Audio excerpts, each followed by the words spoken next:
Hi, welcome to my quick tutorial on how I upcycled a thrift shop frame. Choose a frame that will suit the size of your decoupage paper and give it a really thorough clean. Once you've given it a thorough clean, make sure that you've got all the dirt and grime out of the edges of the frames and give it a really good dry down, ready for priming.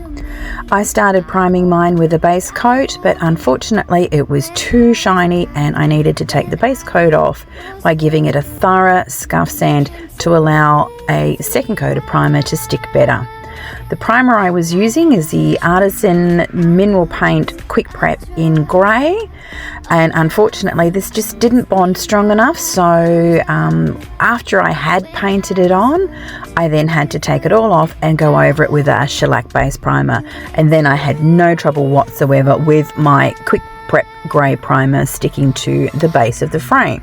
So once I'd done that, I went ahead and took the white edge off my decoupage paper by laying a little wet line down. The water helps the tissue tear so much easier, so go ahead and tear away the excess white edges on your paper, anything you don't want in your decoupage paper. Little wet line will help that come off beautifully. Once you've got your wet edge done and you've taken away the little white edges, go ahead and lay your paper down on your frame and mark out the exterior boundaries of where your picture will sit within your frame.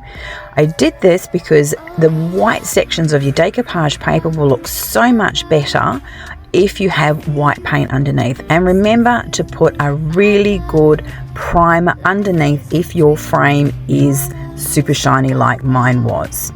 So once I had done that, my primer went down underneath that section of where my decoupage paper will go. As you remember earlier, I marked out the little corners of the perimeters. You can see there on the video there where the perimeters were, and this will just help bring the white colors in the decoupage paper, help them be a little bit more bold. Then I took my flat matte sealer from Artisan Mineral Paint and I use this underneath or where the decoupage paper will go. So this is your bonding medium, your glue if you will. So apply a nice generous coat and lay your decoupage paper down and squeegee it out gently. The aim is to get rid of all your little creases and your little wrinkles, smooth out any little air bubbles, and be gentle. Work slowly, work meticulously, work from the center outwards, pushing the air bubbles out as you go. Not too rough, your paper is delicate.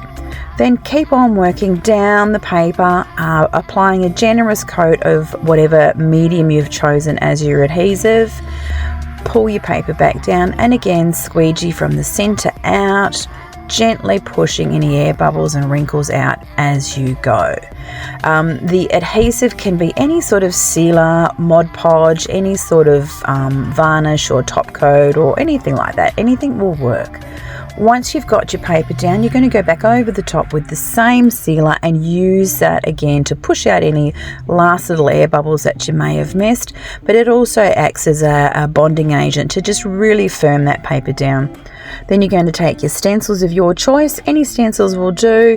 Go over the top of those with a modelling paste or a texture paste, wherever you want them to be. I've done a whole perimeter around the frame, as you can see. I've got my Artisan Mineral Paints in the 50ml pot sizes ready to come back in over top of all of my stenciling. Once my stenciling is dry, I've got my little artist brushes, and all I did was come back through and back paint anywhere that I wanted to hide the white texture paste. So I've brought all the colour and the black right back into the frame so you can't see any of the texture paste. I then took my metallics in my Artisan Mineral Paints and highlighted little sections of the frame that I wanted to have a little pop of colour. As you can see, I'm picking out just the darkness around the owl's eyes with some metallic copper, but I didn't use a lot, I didn't need a lot, I just wanted a little pop of colour here and there. The last thing I did was use the Artisan Mineral Paint Rose Gold metallic just to do some dry brushing to really highlight the texture in the stenciling I had done earlier and to give the frame a bit of an antique look. It works really well over black paint. It just gives it a really lovely antique shimmer, and the way the light catches it makes it look a little chameleon, if you will. It changes colour almost, which you'll see a little bit as I move the frame around. It sort of goes from black to antique gold.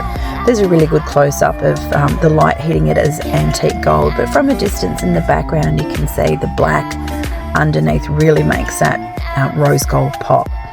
The texture paste underneath the black paint just gives it a really lovely point of difference. I'm really happy with the way this one came out. I hope you've enjoyed watching how I made it. It is a really simple process if you take your time, but do enjoy watching. I hope you've enjoyed watching the video. If you have any questions, please let me know. Pop a comment in or a question in the comments below.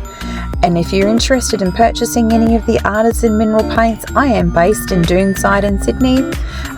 Here's a picture again just to remind you what I started with, and this is Mrs. Steampunk Owl when she's finished. As mentioned, I am in Doonside in Sydney, so if you are interested in purchasing any of the artisan mineral paints, also drop me a message, say hi, and thank you for watching.